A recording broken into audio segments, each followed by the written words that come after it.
Now, the Three Martini Lunch with Greg Corombos and Jim Garrity.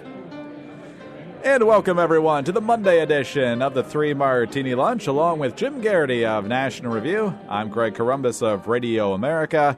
Good, bad, and crazy martinis for conservatives to start the week. And, Jim, we start with certainly good news politically, maybe not so good news for the national security of the United States of America, but in years divisible by four, sometimes it's a blurry line, so it's a good martini today.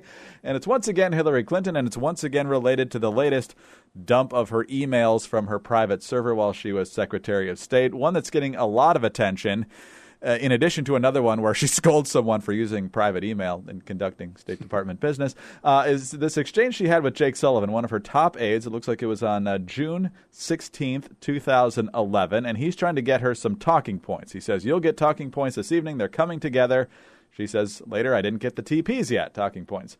And then he's checking on it, and then he says, "They say they've had issues sending secure fax. They're working on it."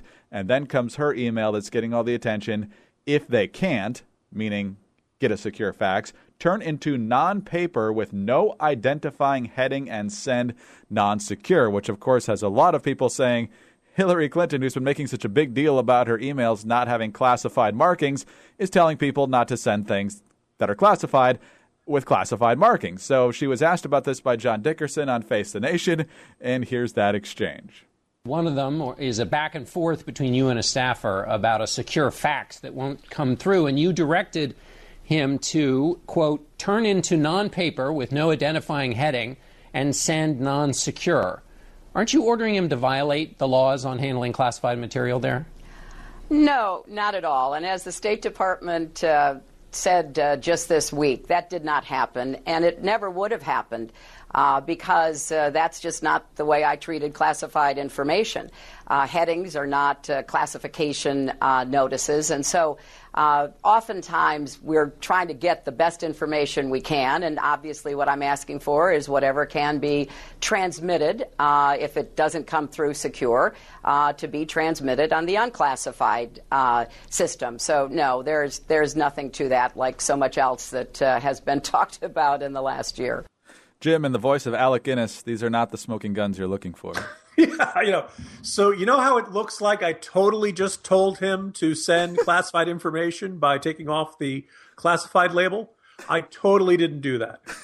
What was implied in there is remove all the classified information. Totally. He understood what I meant by that. We had our own little secret code language there. Pretty darning or damning evidence you can see there. Bob Woodward started making Watergate comparisons. It just says, look, this reveals that she is someone who basically doesn't believe that the rules apply to her. The other thing which kind of jumped out, this kind of aligns with this on the kind of the Hillary front, Greg. So according to Fox News, the FBI isn't just looking at the insecure handling of classified information, which we certainly seem to have a smoking gun on this one.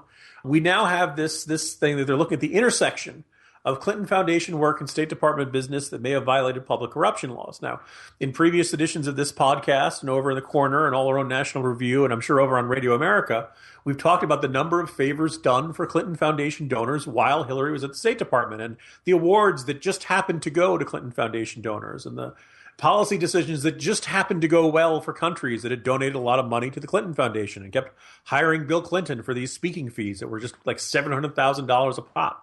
Look, this is really bad news for her. And the best case scenario for her is that the FBI reports everything. It's very hard to imagine they're going to look at this and say, nope, everything's fine. all looks cool. From that, even if they do that, and the Department of Justice says, well, we're not going to prosecute this, she's one of us, she's protected. Even if the Department of Justice jumps on that grenade, it's widely expected the FBI would release the report one way or another, and we would know what was going in there. And the FBI sharks, so to speak, appear to be circling the Hillary Clinton campaign. Every Democrat seems to think, this isn't going to amount to anything in the general election. And it just seems like something that it's very hard to imagine. This comes out with law enforcement and intelligence and national security professionals looking at everything she did and saying, yeah, no big deal here. She's cool. And, the campaign moving on. Yeah, and if there's trouble, it's just all those big right-wingers running the Justice Department. Yes, I suppose if wanting to see the laws enforced is right-wing, then yeah, I guess they're right-wing. On to the bad martini, and the actual story here isn't necessarily bad. There can be a debate about whether you think this is a good idea, but Jim has written on this issue recently, and there's an underlying problem with this, and that's the idea of the Convention of the States. Obviously, folks want to amend the Constitution, perhaps tighten up some language because of the way they see the judiciary going rogue with respect to the Constitution, with the president going rogue with respect to the Constitution, and it's obviously very hard to get two-thirds through Congress and then three-quarters of the states. So what they want to do is get a convention of the states. I think you would still need the three-quarters of the states then to ratify whatever comes out of this convention. But you've got some more and more big-name people thinking this is a good idea, like Marco Rubio and now Texas Governor Greg Abbott. He gave a speech at the Texas Public Policy Foundation recently where he actually detailed 9 proposed constitutional amendments, according to the Dallas Morning News, that would unravel the federal government's decades-long power grab and restore authority over economic regulation and other matters to the states. Doesn't seem like a terrible idea. We'd love to have the federal government have less of a control. But, Jim, as you've written recently, to amend the Constitution in a smart way requires people to understand and appreciate what the Constitution actually says.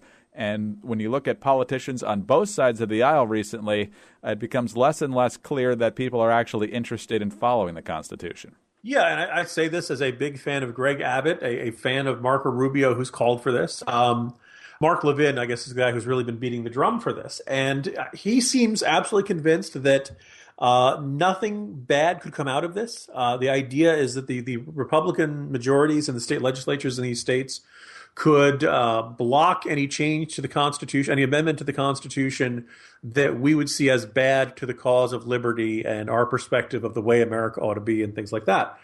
I don't quite get why the blue state legislatures wouldn't be able to do the same for most of the proposals that we would put forth. And to me, again, I keep thinking this is putting the cart before the horse. I mean, when we find people who are flunking tests on what the basics of the Constitution are, like what freedom of speech is, well, look, there's a very open there. You can find a lot of people in this country who don't believe the Second Amendment believes the right to bear arms.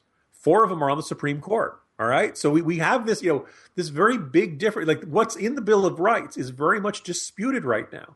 And as much as it would be great, and one of our contentions, certainly contentions, the NRA and certainly other folks who believe in this traditional viewpoint of the Bill of Rights, is that a lot of people just ignore it.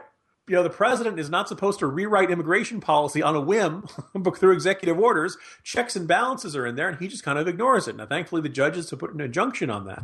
But when you have either a whole generation or a large swath of the population, however you want to classify it, not understanding the Constitution, ultimately not agreeing with what the founding fathers had set up, they don't really believe in freedom of speech. They certainly don't believe in a right to bear arms.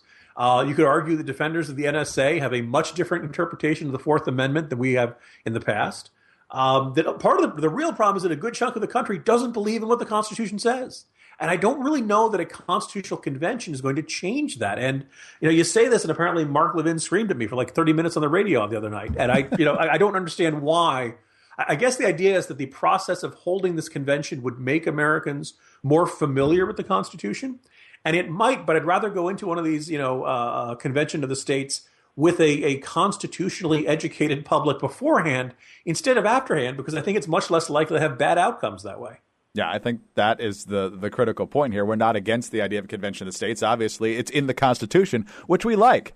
All right, on to the crazy martini now, Jim. And we're not exactly fond of Hollywood and Hollywood values, but every once in a while you find Hollywood figures that do things that are particularly odious, that even surprise us, given Hollywood's liberal bent. You think of Jane Fonda cavorting with the North Vietnamese during the Vietnam War.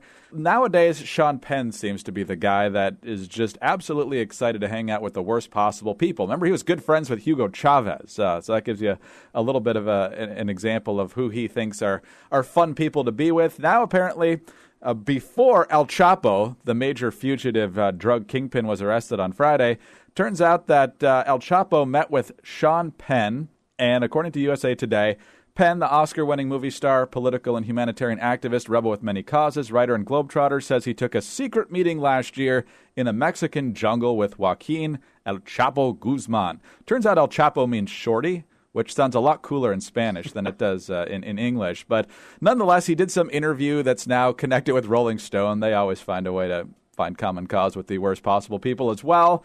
And now, of course, Sean Penn is saying, oh, no, I'm not protecting or consorting with criminals. Turns out Guzman wanted a meeting because he wanted some Hollywood bigwig to make a movie about his lucrative life of drug dealing, which also includes mass murder, torture, and power grabbing in Mexico. I'm sure that part wouldn't necessarily be in the film. But if you're going to do a biopic of one of the worst people in the world, you might want to tip somebody else off. So I'm looking forward to the movie, though, Greg. It's going to be called When Shorty Met Spicoli. So, yeah, I mean, here's the thing. It's not because I'm seeing some people say, well, look, it's a fascinating portrait of evil. And but as a study of the human condition, it's fascinating, blah, blah, blah. Look, first of all, let's assume for the sake of argument, this is not some sort of elaborate setup in which Penn was helping authorities lead to this guy, right? I don't think there's any reason to think that's the case. Right. But if it is, boy, what who's the last guy you'd ever figure to be a narc would be Sean Penn, right? Right. Then, he comes and he meets with this guy. And if this, remember, Rolling Stone, which put the Boston bomber on the cover piece. Right. If they had said, here's a portrait of the most evil man in Mexico, right? Or here's a man with more blood in his hands in the Western Hemisphere than anybody else. There's really very little of that. And you wonder if Sean Penn, who this allegedly brilliant intellectual actor, writer, activist, does he even know this stuff? Or he just think, oh, he's a drug legalization activist. But by the way, he probably actually opposes it. So he probably sure stopped it from being illegal. Yeah. I don't see, he's standing up against the man and the DEA or something like that. It's turned into this like twisted parody of anti-authoritarianism, because if you think about it, if you asked Sean Penn, do you believe in freedom, right? Do you believe in freedom from oppression? And do you believe in standing up against bullies who hurt innocent people? He'd probably say yes. And then he goes in and meets with this guy. I mean, can you think of anything more authoritarian than to live under the rule of a drug cartel kingpin? Right? If he doesn't like you, he will kill you. There doesn't need a reason. There's no courts. There's no checks and balances, right? I mean, this is entirely about exploiting other people and dispensing a poison north of the border and making as much money as you can and killing your rival. Like, this is the most anti-liberal thing in the entire world. And Sean Penn finds something kind of celebratory there, and it's kind of fun to watch. I get the feeling even the drug legalization crowd is kind of looking at this and saying, ugh. And then a good chunk of Hollywood is looking at Sean Penn and really wondering because after you do that, God, why not interview al-Baghdadi, right? Right. No, it's crazy. And you know how it's obvious that Sean Penn was not part of some elaborate sting operation? How, Greg? Because Matt Iglesias of Vox is convinced that he was, saying Sean Penn infiltrated a dangerous Mexican drug cartel, leading to the apprehension of a wanted killer, and everyone's criticizing his prose? Oh, there you go. There you go. That pretty much explains that there. I'll give the last point to Ben Shapiro, who observed, boy, it takes a lot to make me sympathize with Madonna. You mentioned Spicoli before. That's really probably the last role where he wasn't involved, in major role anyway, where he wasn't involved in some sort of just sickening political activity. So it's probably the last role you can enjoy with a good conscience. There's that, but apparently in this interview with El Chapo, Sean Penn describes himself as a journalist. Greg, look, the early part of Sean Penn's career, you and I are old enough to remember the 80s. Sean Penn built his career on punching out photojournalists, right? I mean, yes. He was the original anti-paparazzi, constantly getting in fights and destroying their cameras. And he was a maniac. And now he's a very different kind of maniac, but just kind of observing, like, no, I believe in telling the human condition, but get that camera out of my face. Jim, crazy Monday. Let's make it even better on Tuesday. See you tomorrow, Greg.